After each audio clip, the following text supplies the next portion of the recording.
right, here we are back in the Dive Lab again. I'm Diver Dave, and I think this has got to be live session number 7. And like I always try to tell folks, if you do things that make you nervous and push you a little out your comfort zone, you'll probably be better for it. And so here we go with another live session because it makes me nervous and it's definitely out of my comfort zone. I always like to start the live broadcast with a small intro. I'm Diver Dave and 613 Dive, and I'm sitting in the Dive Lab here, of course. Of course, my name is not Diver Dave. It's just Dave. I am a local PADI Master Scuba Diver trainer and diver here in the local Ottawa, Ontario, Canada region. I do most of my diving out in the incredible St. Lawrence River, which is out in Brockville, Ontario. And it stretches, of course, quite a ways. But it is an awesome playground, and it's about an hour away. So it's a lot of driving for me. So all that to say is I do all of my diving, all of my teaching out there. From a recreational diving perspective, I am a huge proponent of solo diving. In fact, I probably have more solo dives than I do buddy dives. So I don't really know what that says, but maybe it's just because folks don't really want to dive with me. I don't know. But all that to say is I actually love solo diving, and it's actually an episode that I'm going to work on in the next little while in terms of the pluses and minuses of being a solo diver. So from a technical perspective, I am a technical diver as well, up to deco procedures and cave diver, full cave diver, and a rebreather diver. But all that to say is I do not consider myself an extinguished or a guru of technical diving or cave diving. I just need more time in the game there, but it's certainly something that I'm continue to work on. So all that to say is I have left every other hobby behind, and it's all about diving from here on out. So just in case you were wondering.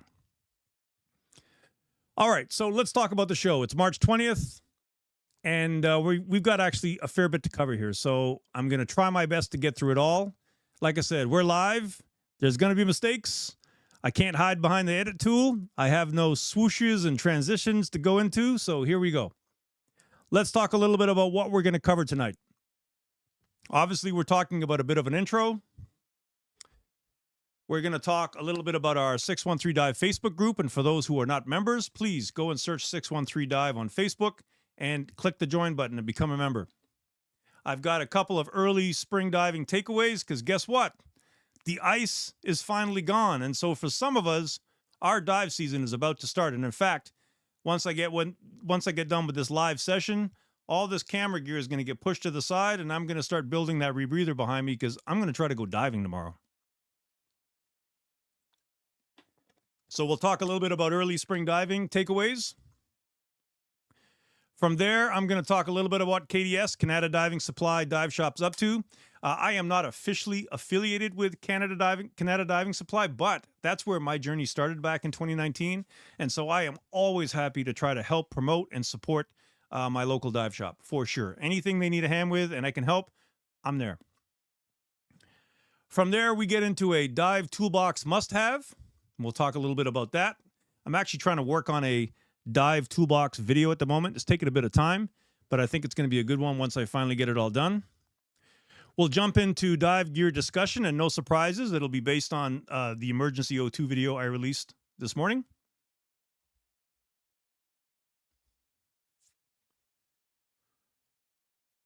We'll talk a little bit about dive training, what's going on, and a bit of the experience I had in the pool last weekend. So looking forward to sharing some of that. I've got some certification courses coming up, some openings. So, of course, I'm always going to take a moment to try to plug the private side of my 613 Dive business in terms of being a private scuba instructor. We'll talk a little bit about a secret that I use here in the podcast setup that I've had a few questions on. And then, of course, we'll talk a little bit about the chat follow-ups. By the way, we've had some awesome questions in the chat in terms of follow-ups. So I wanted to take a moment and grab a couple of those questions and do my best to answer them because they've been pretty good.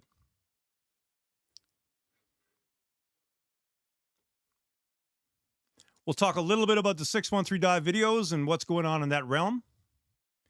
And if we get some folks on the chat, we will obviously get some time and say, hey, let's just have a off the cuff chat and throw some stuff at me, and you get to make me even more nervous. So there you go.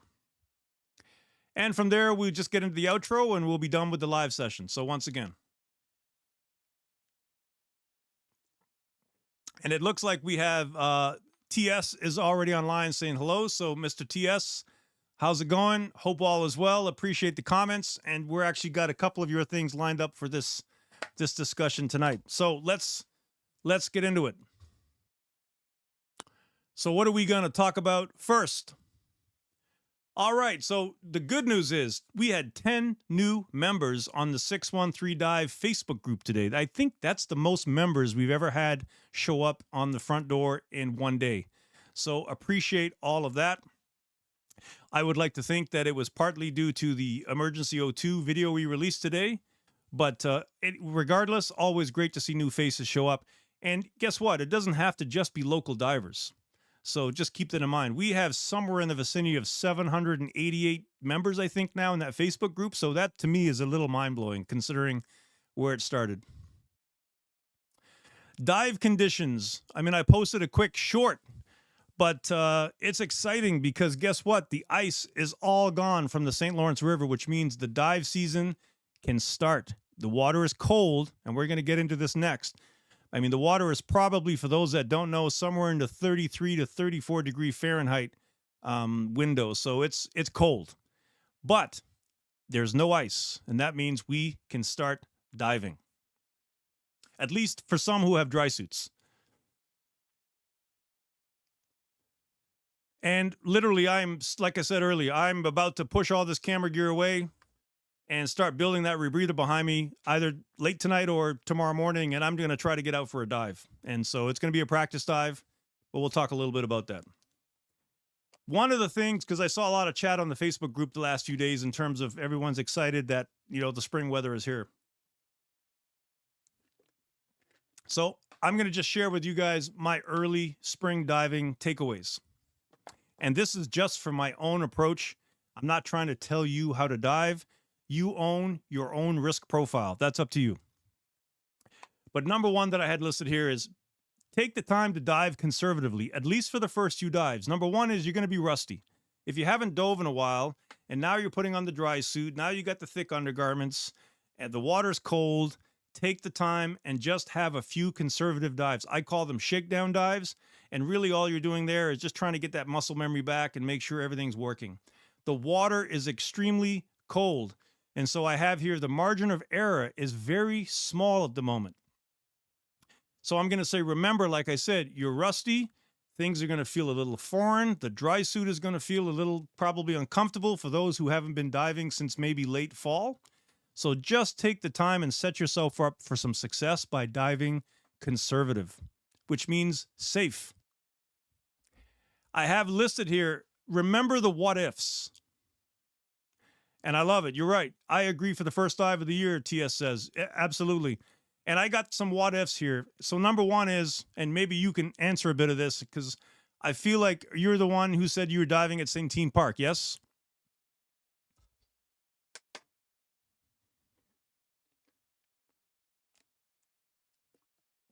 I'll wait to see if he comes back. But I have a list. Oh, cool. So then you know all about it. And I'm going to assume you're a dry suit diver?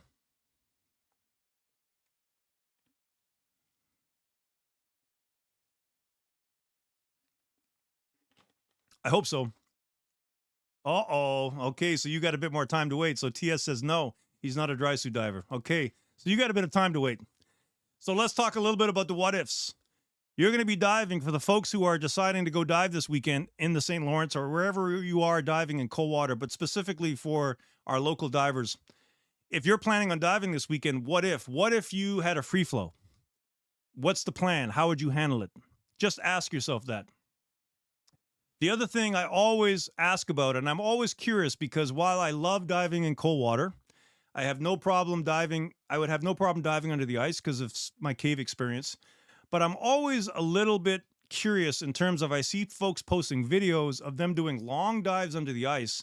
And so the next what if I have is, what if the neck seal broke? How would you handle that? And so that's a question that if you're going to go diving this weekend, even though there's no ice, the water is 34 degrees. And so if you're doing a longer dive offshore and your neck seal broke, I mean, how are you handling or how are you planning to handle that situation? Because now you've got a lot of cold water pouring in quite quickly through the neck seal. And so I feel like that could be pretty critical quite quickly. So I'm curious. But remember, dive conservatively. I would always also say pack extra warm clothes and even maybe a spare blanket in the vehicle just for these cold water time of diving.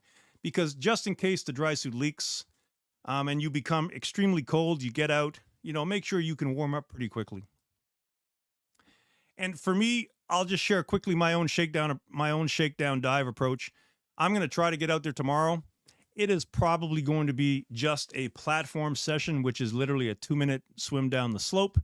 I'm going to have both of my stages with me on the rebreather, and I am just going to start working through the skills that I had left off back in January to make sure that I still have that sharpness in terms of all of the skills on the rebreather.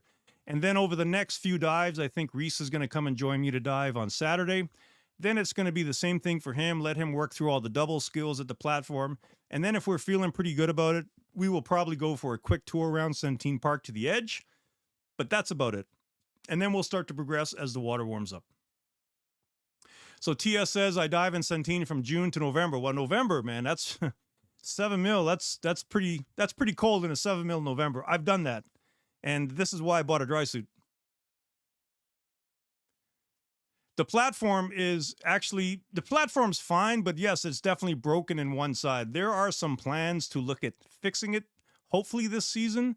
I'm actually part of what we call the SOS, Save Ontario Shipwrecks sort of crew that works on stuff. We're going to try to fit it in, but I'm not exactly sure yet. But I do agree that it does need to be fixed. So all of that to say is, if you're going to go diving, dive conservative. Have your risk profile. Think about it. What if my neck seal broke? What if I had a free flow? What if my buddy had a free flow? How do we handle that? You want to make sure that if you did start to take on cold water, you're not that far offshore. So by the time you can get out, you can get warm, and then you can just sort of get the body temperature back to normal. So just please keep that in mind. All right. So up next, we have KDS consignment sale. And like I said, I'm always happy to support KDS. KDS has one of, I think, the best local dive shop consignment sale around. They were extremely busy last year. They had a ton of dive gear, used dive gear for sale, and there were some really, really good deals to be had. So just a bit of a note on that.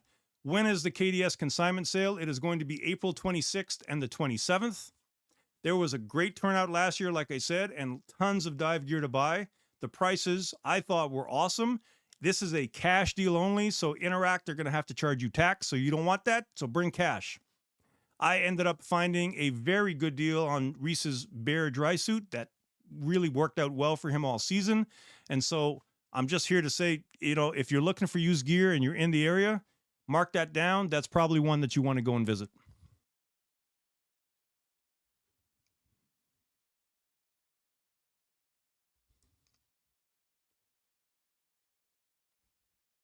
All right, so dive gear discussion. Actually, sorry, we're going to go to dive toolbox first. So what is it in the dive toolbox that I'm pulling out of my own toolbox to sort of demo tonight? It's a pretty simple one, and you guys are not going to be shocked. It is literally a spare mouthpiece. I feel like every diver should have a spare mouthpiece inside their dive toolbox because guess what? Mouthpieces break.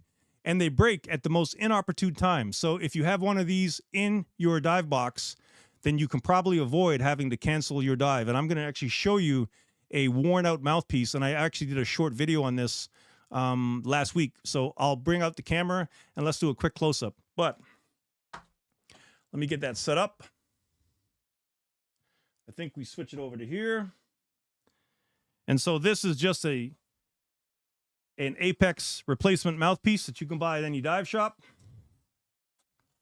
And the cool part is it also comes with the cable tie. And so the cable tie will actually just fit right into that groove here. The only thing you want to make sure when you cut that cable tie, and like I said before with the flush cutters, is you just want to make sure that that is a flush piece so that it's not sharp. So pretty simple. I think these are somewhere in the $30 range. They're not exactly cheap, But mouthpieces don't tend to break too often, but when they do break, it's a bit of a dive killer. And this is a mouthpiece that I pulled off actually one of the students' regs over the week before the weekend, getting ready for my open water class in the pool. And you can see that this mouthpiece is toast, right? And this actually could be, a bit of a choking hazard. So we always want to inspect. This is why when we do our pre-dive checks and we do our equipment check, we always want to make sure that this is something that we take a look at. Because the last thing you want to be doing is in the middle of a dive, this thing pops out, now you got to swallow it, and maybe it becomes an issue. That's the last thing. And even if it doesn't, it's actually a bit of a stressor while you're diving. So the last thing you want to be thinking about is this broken mouthpiece, all right? So all that to say is always take the opportunity, put a spare mouthpiece in your dive toolbox, and you've got that covered.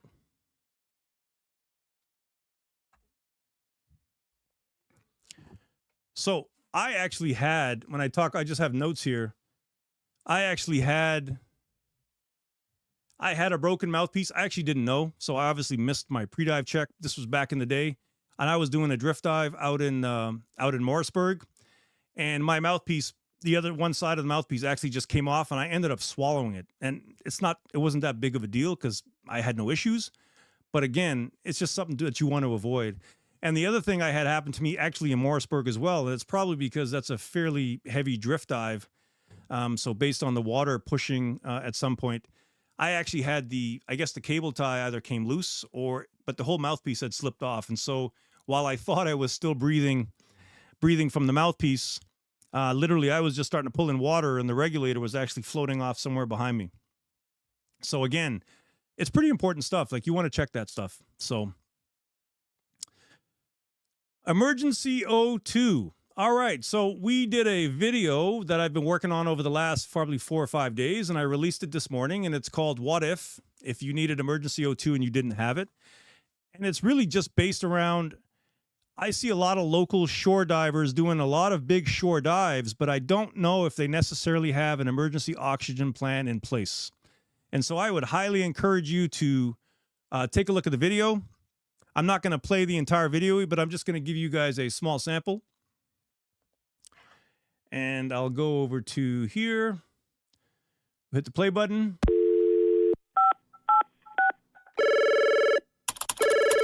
911, what's your emergency? Is this Canada 911? Okay, good. My name is Diver Dave. My cell number is 613-866-DIVE, and we have an unresponsive diver here at the water entry stairs of Centene Memorial Park, 85 Water Street East, Brockville, Ontario. We are providing care, oxygen, first aid, and CPR, but we need to get you here quickly.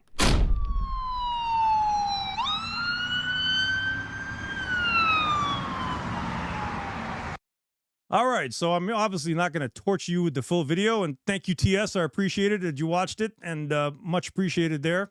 It's always cool to see the feedback on the video. When you release it out to the world, there's always a little bit of that nervousness in terms of when you hit the publish button, but hey, it is what it is, right? Hopefully, in a few more years, I get to look back on some of these videos and kind of chuckle. But I would highly encourage you guys to take a watch, because really the message is, even if you're local shore diving and you are just a recreational diver, the chances are that you are doing dives, if you are a more experienced recreational diver, the chances are you are doing dives that if something happens, and God forbid you had some sort of DCS hit, having emergency O2 readily available right after you got out of the dive could really make the difference. And we spent a bit of time in that O2 video talking about this Rescue AN pod. And I'm not going to get into too many details on that because the video explains it all. But this is a really, really cool device, and it's extremely cheap. It's about $125. In fact, it's on sale right now. I had a few folks actually ask me, well, where do you buy it? And I did have the link up here, so I'll share that again. And so you can see that right now it's on sale for $125.49 Canadian at Scuba Gear Canada. And when I bought mine from Scuba Gear Canada, they were extremely quick to ship. So this is not a lot of money, and I feel like it really could be the difference maker in terms of having at least an enriched air or O2 solution if you didn't have the emergency O2 kit, which are expensive to buy. So again, take a look at the video, Hit the subscribe button if you feel like it delivered on the content. That would be appreciated. This is how that 613 Dive YouTube channel is going to grow. It's a work in progress, but I do enjoy making the videos. The one thing I did want to ask, and maybe we'll get some comments here, and thank you, TS, I appreciate it, is I wonder why we actually, as recreational divers, we don't have an emergency O2 plan. Like, I'm not saying all of us, because some of us do. And by the way, when I was my first 2 years, it's not something I thought about either. So I think it is more of an awareness problem than anything else. But, you know, I basically broke it down in the video to say, is it cost related? Because of course there's some cost related to that. Is it the convenience of having to, you know, port or transport another tank or a kit? It could be that normalization of deviance, but it also could be, and one thing I forgot to talk about in the video that someone pointed out to me this morning was diver ego. And that, of course, we see all the time, because as divers, you almost have to have a little bit of an ego to sort of do the diving, but at the same time, you have to be careful and not let that ego get in the way, right? And so we have to always sort of rethink and say, hey, what would be the plan if I came out of the water with my buddy on a shore dive and we had DCS symptoms, or one of us had a DCS hit, and we know we got to wait for EMS to arrive? What is the plan there? You know, if we had emergency O2, every one of those minutes could be beneficial. So TS is commenting here, and I know there's a way, and I'll figure out the technology on it. TS is saying pretty much it's dollars. I get it, because it is an investment. And I broke that down in the video. But for me to have my pony tank 40 cubic foot with the O2 setup, it's somewhere in the neighborhood of $600 to $800 easily, for sure. So I get that. And I do agree that you'd like to get the green box, but absolutely the green boxes are not cheap. And those are at least, I don't know, somewhere between $600 to $1,000 new. And I've missed out on a couple that came up used, because they go pretty quickly used. That's the one thing I've noticed. So all that to say is, don't let ego get in your way. Even if you don't make the investment, at least have a plan, right? Ask yourself, what is the plan? And then based on the plan, that's how you build out your dive plan to sort of mitigate some of those risks. And I know I've had this discussion in the dive shop, and they're like, hey, Dave, come on, man, it's just a shore dive. But to me, that doesn't mean anything, because a shore dive or charter dive, it's a dive. And I've also had the argument to say, well, Dave, I mean, I'm doing a shore dive. It's 30 feet. I don't need O2 available. Okay, I'll give you that. The fact that the chances of you having a DCS hit at 30 feet, for sure, is very unlikely. Very unlikely. But O2 is not just meant for DCS. You could have some sort of embolism. You could have some sort of lung expansion injury from 30 feet. And from 30 feet, you could absolutely have some sort of lung expansion, which is, by the way, treated with O2 until EMS gets here. So all that to say is, I just want people to start thinking a bit more about it. So TS, and yes, TS, well, I do shore dives myself, always solo. First of all, I love that, because I am a solo guy. And obviously we're going to, you know, if you see the black truck at Centene this summer, you need to come up and say hello, and let's talk diving. And he's like, yes, I shore dive myself, always solo. I really need to get something. And absolutely, you need to figure that out, for sure. I would agree with you there. I am going to hope that when you say you're solo diving, that actually, you did say you're self-reliant diving, and you are with the pony tank. So you're right. So we're checking all the boxes. So I feel good about that. Now, let's talk a little bit. How are we doing on time? We're fine with time. Let's talk a little bit about the Dick 613 Dive training update. So I had the pleasure of getting to teach a 17-year-old student last weekend, and I got to hang out with DM1, which is Jen, my dive master Jen. So for those that don't know, Jen was the first dive master that I got to teach through the 613 Dive PADI program last year, so that's pretty cool. So I got out to hang out with Jen, and I got to hang out with this 17-year-old student who actually was quite amazing in the water. And so I will admit that the pool sessions are not really the most favorite thing that I like to do. Number one, it's tough on the gear. The pool is very tough on the gear. And number two is hauling the gear back and forth, up the steps, up the gear. Like, it's just, and then you're in the pool. I really enjoy when I can get students into the open water and start to teach them how to really dive. But all that to say is, I did a one-on-one private session over the course of this weekend with the 17-year-old. And I'll tell you what, she was awesome. She came in with the right attitude. She was very humble about it. She took instruction extremely well. I challenged her on the first and second days, and you could see that, she came prepared on the second day with all the feedback I gave her on the first day. And honestly, by the second day, at the end of the second day, she was almost like kind of trimmed out with the arms out, trying to do the frog kick. All that to say is, I was actually pretty inspired by it, and it was actually a really fun session to work with. So for me, best pool session I've had to date, and honestly, can't wait to do the open water with her. And I agree, TS. You could see it with her. She was not a very outspoken person.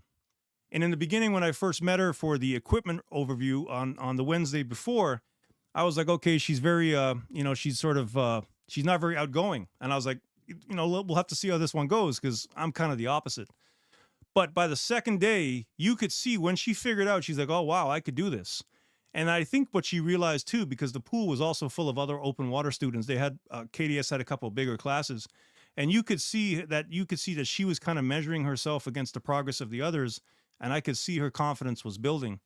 And the last piece I'll share on that, which I really, really thought was cool, is when we do the mini dive at the end with the student, I drop a bunch of white cards with double enders on them to sink. And when you pick up the card, it has one of the skills that you have to demo. And then you demo it to myself and Jen, and then we have the underwater slates, and then we hold up a scoreboard. And if you get a 7 or more, then you pass the skill. If you don't get a 7, then you have to redo it. And so she did great on the skills, but she did a mask skill, the mask, remove, replace, clear. I gave her an 8, and Jen gave her a 10, because Jen is a softie. And but she was not happy with my 8. And I gave her the rationale. Listen, you did fine. It was great. But you just didn't do it fully buoyant, which is not part of the requirement at this stage of the game. And she was like, no, I'm going to go back and do it fully buoyant. And while she wasn't exact, that just kind of showed me that her mentality was pretty awesome, because she was like, all right, I can do this better. So I can't wait to work with her in the open water. I think it's going to be a fun weekend. So all that to say is, I'm not going to share any names, but well done. If this happens to get back to you, it was an awesome weekend, and I appreciated it. And I'll end off saying thank you, DM1. Jen, always great to see you, have you sort of work with me on the student. Even though I only have one student, it is so nice for me to be able to hand off some stuff to you, and then I can sort of observe, and then that way the student doesn't feel the pressure of the instructor being right on them. So yeah, all that to say, very good. And TS says you learn about physics and physical awareness. I mean, absolutely. The beauty of this is they start to understand that once they go under, they kind of leave everything else behind, and they just get to purely focus on the task, which is something I've always enjoyed about scuba.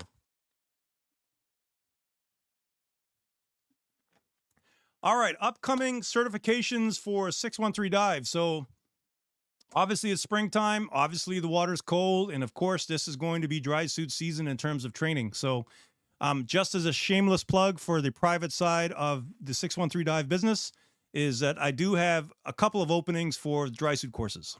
So in case you're looking for one-on-one private sessions, ping me, reach out to me, and I'll be happy to sort of talk dry suit with you.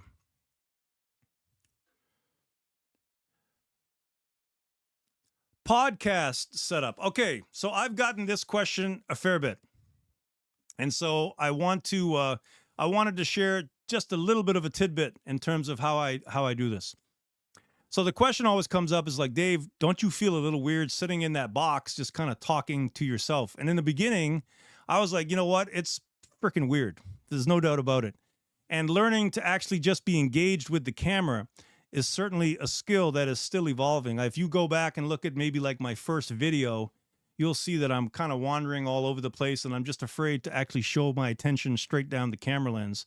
And so that's always been a little bit of a challenge, and always something that I'm continuing to improve. But I do have a small trick, and I'm in my early 50s. And so anyone in that sort of time zone can relate that I am a huge Star Trek fan. And I'm talking like Captain Kirk Star Trek. I'm not talking about the new generation stuff. I'm an old school Trekkie. And so I have a little bit of a helper here in the dive lab that sits right on top of my camera that I can sort of look at and sort of help keep my attention.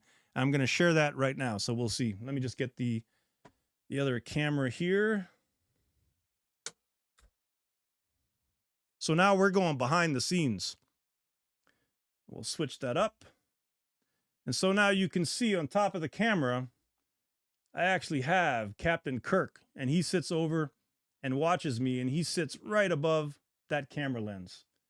And so for those who have asked, that's the trick, is I get to talk to Captain Kirk all the time, and sort of that helps me sort of keep my focus looking down the barrel of the camera lens. So I hope that helps. We'll put that down.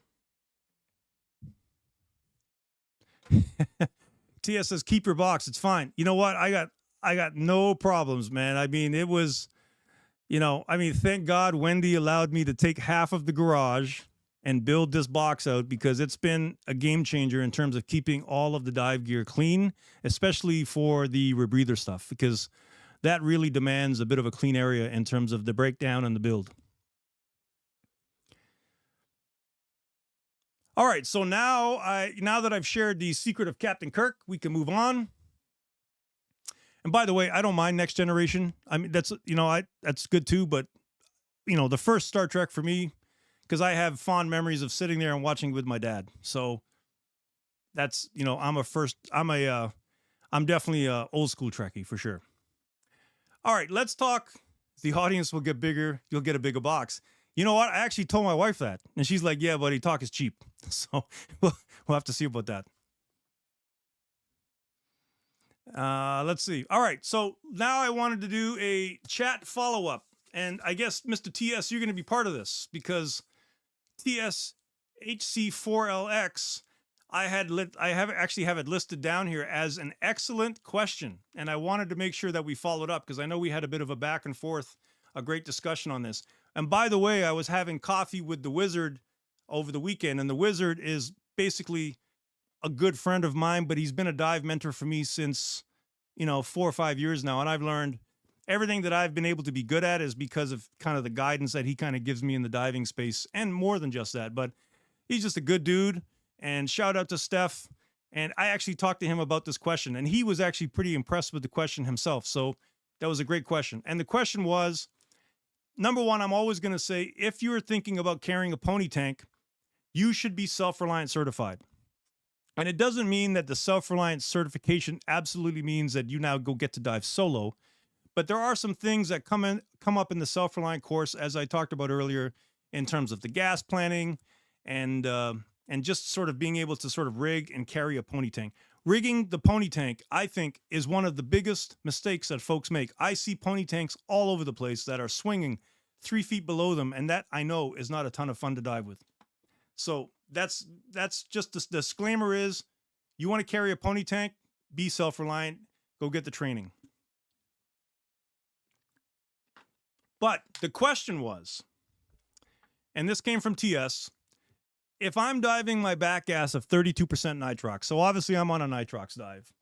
We know, just based on the enriched air and the restrictions we have with 32%, that I am governed probably to 110 feet. I know it's 112 or 114, something like that at 1.4, but let's just say 110 feet. So I've got 32% of my back gas, but I'm self-reliant and I have a pony tank. Should my pony tank gas match my back gas? And what a great question, because I actually never thought about this before, and I shared a few things back and forth on the chat. But having looked at my notes, because I went back to my shearwater log notes, because I dive a couple of shearwater Perdixes, and most of the time, not all the time, but most of the time that I dove 32% nitrox on the back gas, my pony tank matched my back gas. And here's why. And we talked about this. I need to be able to let my computer know the air that I'm breathing at all, the mix that I'm breathing at all times. On the shear water, it's actually quite easy. You can go to 3 gas and X mode. And let's say, for instance, in the scenario where I'm breathing 32% on my back gas, and now all of a sudden I have some sort of air emergency, some sort of catastrophic failure where I have to switch to the pony tank, end the dive, and now ascend safely. Well, I could, switch over to the pony tank, make sure everything's good, start my ascent, and then switch over to 21% on my dive computer. That's actually pretty easy to do on the Perdix. But what I found out from a bit of research, that's not always the case on all of the other dive computers. You may be able to program in a couple of other mixes, but to be able to switch them on the fly is not as easy to do for other dive computers. Now, I'm not a dive computer expert. I've literally just dove shear waters my entire time, so I'm not up to speed on how all the other dive computers work. But if you had 32% in your back gas and you had 21% in your pony, and you then had to ascend on the pony because of an emergency, and you can't switch or you're breathing 21% on the pony and your computer thinks you're 32% on the way up, well, your NDL is now going to have a bit of a problem. However, because it's an emergency, you're at 100, 110 feet. Even if you stick to 30 feet a minute ascent rate, you're looking at 3.5 minutes to get to your 20-foot mark, another 3 minutes to do your safety stop, and then I would always say buffer in a few more minutes just in case in that scenario. The other thing I would highly probably recommend in that case is never dive to the edge of your NDL. And there were actually quite a few reasons for that, not just because of maybe the difference in back gas and pony tank gas. It could be conservatism. It could be how your body reacts. Everyone is a little different physiology wise. And so if I have one conservatism and you have the same, it doesn't mean that, our bodies react the same. So I would always say, if, keep a little bit of buffer, 5 minutes of NDL. That's always something I stuck to. And then that way you're giving yourself a bit of buffer in the case something happens. But in the case for me personally, I tried my best to dive with 32 in the back gas and 32% in the pony. On the times that I didn't, I knew I could switch to 21% on the pony and then ascend up. But I would always give myself a little extra time if I didn't have a way of tracking that in terms of NDL on my dive computer. The shear water, you can do it. So not a big problem there. So I just want to make sure, let me just make sure I look at my notes. To some dive, yeah. So yeah, basically the last thing I hit here is like, apparently, and I did, like I said, I asked around. Most of the dive computers, it's not uncommon for most dive computers to not allow multi-gases, and even if they did, to allow you to switch them mid-dive. So TS, what kind of computer do you have? Give me an idea.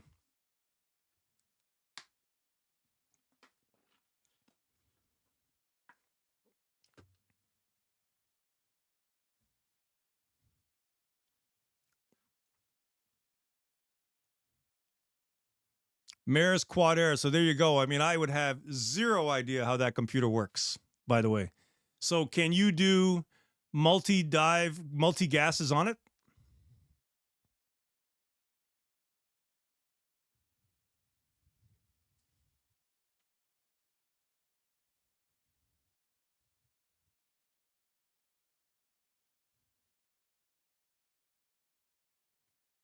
So we're not sure. So I'll actually do a little bit of research there because I'm curious.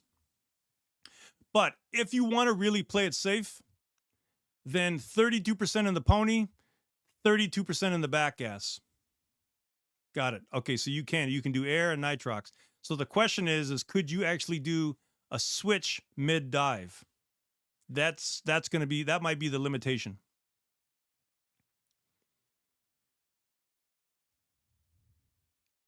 Now, the other thing to think about, of course, and this is a bit of where the 32 in both, I agree. So a little bit of the pain in the ass, though, is the scenario is, let's say, so for instance, here's a scenario that I actually didn't think about until just now. But let's say you've done 32% in your back gas, you've got 32% in your pony to match. Whatever dive you're doing, of course, now you're going to stay within your nitrox limits, which in this case is, let's say, 110 feet to be safe. Right? And then that dive is fine. And now let's say your dive day's done, and now you're going to be planning another dive. Of course, you're going to go get your tanks filled, And let's just say, for the sake of the argument, to make this an easier discussion or an example, now you got your back gas filled with 21%. Now you didn't use your pony at all on the other dive. The dive went textbook. So you didn't need the pony. But now you wanted to do a dive down to, let's say, 120, 125 feet to the edge of the recreational limit. Let's say there's a wreck down there, that's something that you wanted to see, and you're comfortable doing that dive. Well, now you've got a little bit of a problem, right? Because you got 21% in your back gas because you got it filled at the dive shop. You didn't have to touch the pony because you never used it, but the pony's got 32%. And so now you are now limited by the pony tank in terms of your depth. So that's something to think about as well. So we should have, when you reach out to me in the summer, let's grab a coffee at the dive truck at Centene Park and we talk about it, because I think that's a good one. But it was a great question. And like I said, I enjoyed. The wizard was like, man, you know what? That's actually a really good question. I don't really, he's like, I haven't thought about that one for a while. Now, to be fair, he's been on the rebreather for the last 4,000 years. So, anything that's open circuit, he has to scrape the rust off. All right. So the next question we had, which is not so much a technical question, and I don't believe this was from T-Hoy T3. And he was asking me, he's like, hey, Dave, on the steel tanks, on your steel doubles, do you boot them or do you not boot them? And man, I've been down this discussion with a few divers. Oh, I love it. Awesome. Do you know Mr. Senecal, by the way? I don't know.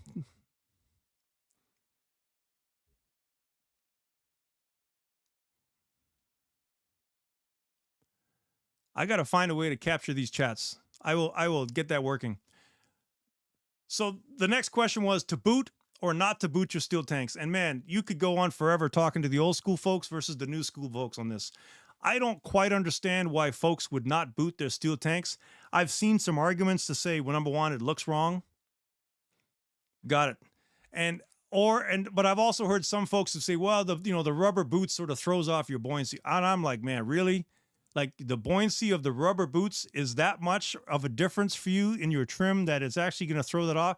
I have a hard time believing that. But to be fair, I've never dove without boots on my steel tanks.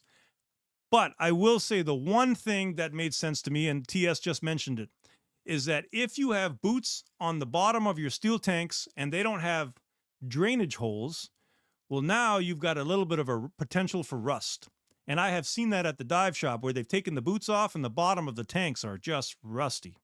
So what I always try to do at least once, twice a season is pop the boots off. Of course, you're doing it on the VIP once a year anyway, but at least mid-season, pop the boots off and make sure that there's not a ton of corrosion going on the steel tanks.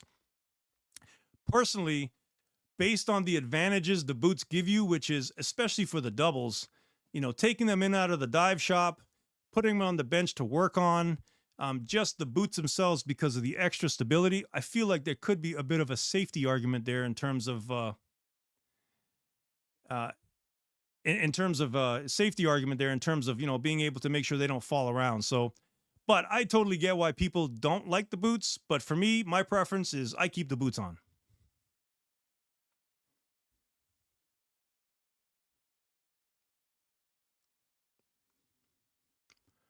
Okay.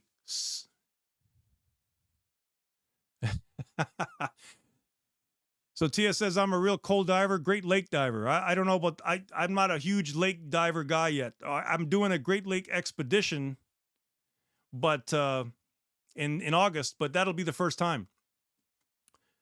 613 dive videos. I made a new video playlist, and honestly, I'm still trying to figure out the YouTube algorithm. I mean, it is some real work there. And I'm an IT guy, and there's still a lot of work there. So I've made a new playlist. It's called the Dive Log. It is literally just some impromptu vertical shorts that I just get right from the phone. And if I'm on a dive day, I'm just going to try to use it to capture the day, post up some content, and off we go. Well, the St. Lawrence River for sure. I mean, I think I'm somewhere in the TS is asking me about the St. Lawrence River diving experience. I'm somewhere in the 1,400 to 1,500 dives in total. I've been diving since 2019. Like I certified in June 2019, so I've been a pretty active diver. I think I probably have somewhere in the 700 or 800 solo dives in the St. Lawrence River, only because I love solo diving. So probably 90% of my diving experience has been in the St. Lawrence for sure. And I think that's probably why I've turned into a pretty decent diver, is because of diving in the St. Lawrence has given me that experience. All right, so I have a YouTube short dive log, and we'll see how that goes. It's unedited. It's straight from the straight from the cell phone, and we send it to YouTube. So far the response has been pretty good. Of course, like I said, we just went live with the emergency O2 video, and it's pretty cool to see the response to that one. And I love the comments. There's been a lot of comments on the video itself in terms of the in the comments section. And by the way, that's what YouTube looks for. It looks for likes and it looks for comments, because then it can actually say, oh, wow, this one is gaining some interest. I have a self-reliant diver video. So TS, you might be interested in that one that I'm still working on. That's a few weeks out. And I'm also working, like I said earlier, on a dive toolbox video, because I do feel like a dive toolbox, especially as a new diver, is something that you don't quite think about. And, there's some things that you really need, some basics in terms of making sure that you have what you need. And then also shout out to Mr. Chris Lee. Chris, you're not watching this, but you might watch it. You posted actually a pretty cool Thailand video. It was a 90-second clip. I love the manta rays. I mean, that Thailand video was actually pretty cool in terms of getting to see some of the diving. And I know you got a longer video come out, so that would be, I'm looking forward to watching that. But I don't know if I'll make it onto that side of the world. That's a long plane flight, dude. And man, me and plane seats, we don't really get along that well. I don't want to sit on a plane for like 15 hours. So, and there's a whole lot of good diving to do on this side of the world, but you never know. Like, you never know. But that was a cool video to see, and I appreciate you sharing it. And I love the fact that there are more videos from other folks being shared on the 613 Dive Facebook group. That makes me feel pretty good about things. So all that to say is 613 Dive videos are starting to gain some steam, and so that's pretty cool. Someone asked me today, is this about monetization? And I'm like, it has nothing to do with monetization. I mean, to even think about making money on YouTube, you would have to be in the upper stratosphere of, millions of views. And that's not the intent. The intent here is just to sort of, I like to be creative. I like to create videos about diving. Diving is the only hobby I have now. I've given everything else up: the motorbike riding, the downhill mountain biking, audio and jazz, and all that stuff's gone. It's just diving. So I just want to be able to find a way to give back in a creative way when I'm not diving. And if it starts to grow and blow up, great, but that's not the intent. And so the last thing I have here on the list, and we've already had a bit of that, and TS, man, I appreciate you staying on the whole time. That's awesome. Yeah, exactly. He's like, 40 million views gives you about 2,000 US. So yeah, that's not the plan. So for sure, I gotta keep the day job. So we've had a Q&A and a chat time, and I have to say, I could see where having folks on the chat really makes things go a little easier. So thank you, TS, for checking in.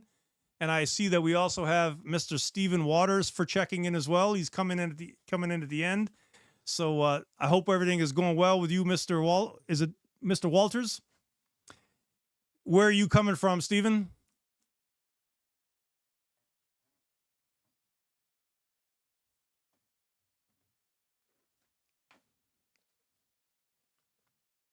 Let's see where Mr. Stephen, what part of the world Mr. Stephen's coming from.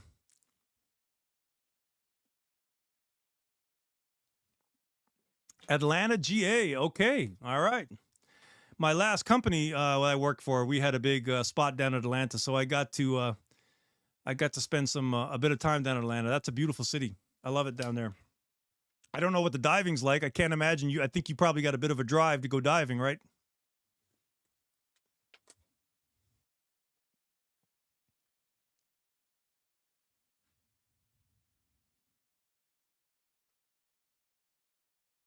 Yeah, I would imagine. I mean, so just so that I understand, like if you want it, oh, so wow, so you're going down to Florida to go dive, so you do have a bit of a drive. Okay. I'm actually going to be passing through there hopefully in about 2 or 3 weeks, because I'm heading back down to cave country to go do some diving in North Florida, which is kind of like cave country. You know, that's where the mecca of cave diving is. So I'm trying to get everything prepared and get down there for some cave diving. So very, very cool. Well, I would say, guys, I'm going to wrap up. TS, thank you so much, man. I appreciate it. Steven, thank you so much. Come on back to the next one. I would actually no, I'm just reading the chats. So I actually do not know Ed Sorensen. Of course I've heard.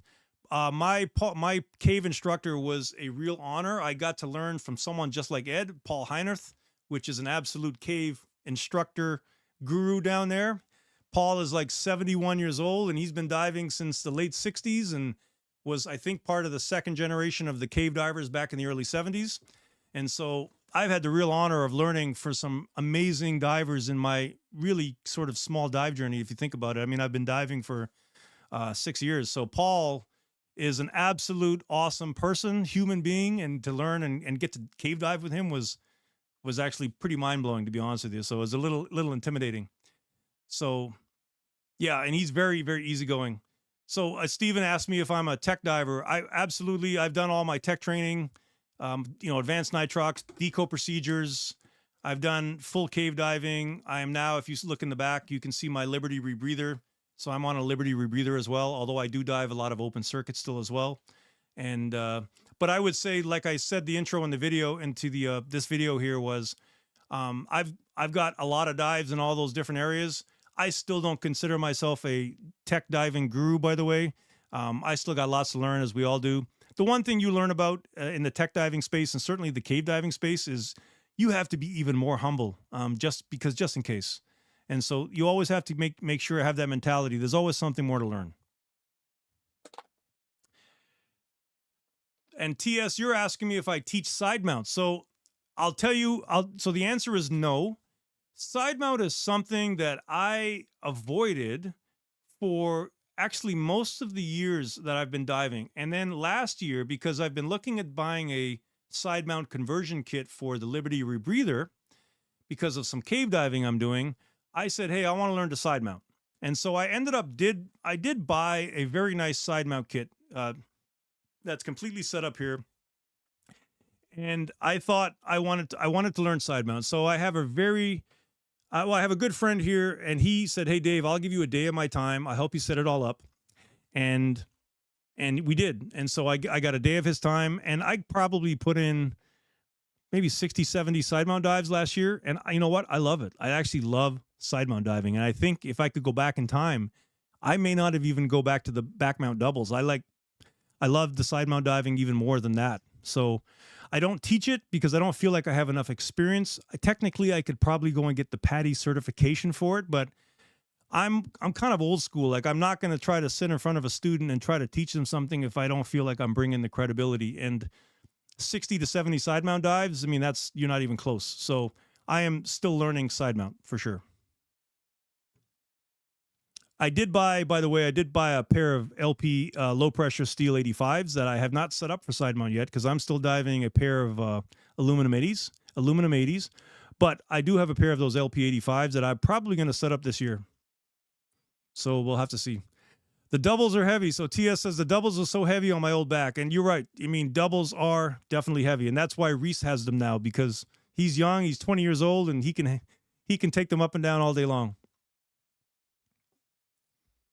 And are you, Steven, are you a tech diver? Are you a recreational diver? What is what's the deal there?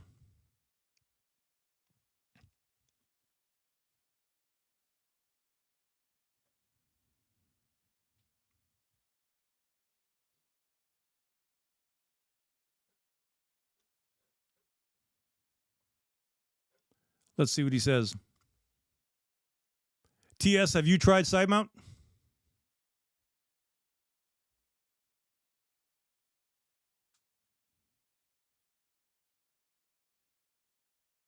Aha. Okay. Well, now we get to talk side mount as well. There you go. And whereabouts? Where do you live? What part of? Are you in Ontario or are you in Quebec?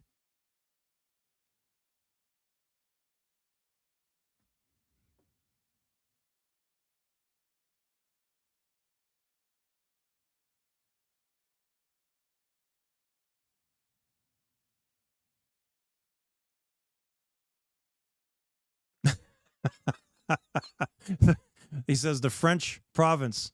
Got it. And Steven says he's recreational. Good. I like it.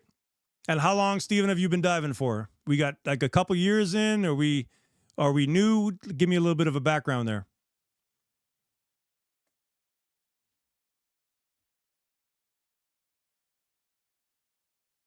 Okay. All right. Good. Well, listen, man, congrats on the new dive journey. I'm going to find a way for the next live podcast to get the chats up on the screen. That way it can be a little bit more engaging for folks that are watching. And we'll go from there. But I'm at hey, the good news is I broke the record. So we're now at 57 minutes is the new record for a live broadcast. So thank you guys for extending that. That's actually pretty cool. And thank you for popping on. It's great to meet you guys. Hopefully you come on back. I'll do a little bit better of a job of advertising when the live sessions are. To be honest, I'm still trying to figure that all out. And we go from there. Thanks, guys. Take care. TS, black truck, 613 dive on the license plate at Centene Park. You come on over and say hello. Take care, guys. Bye.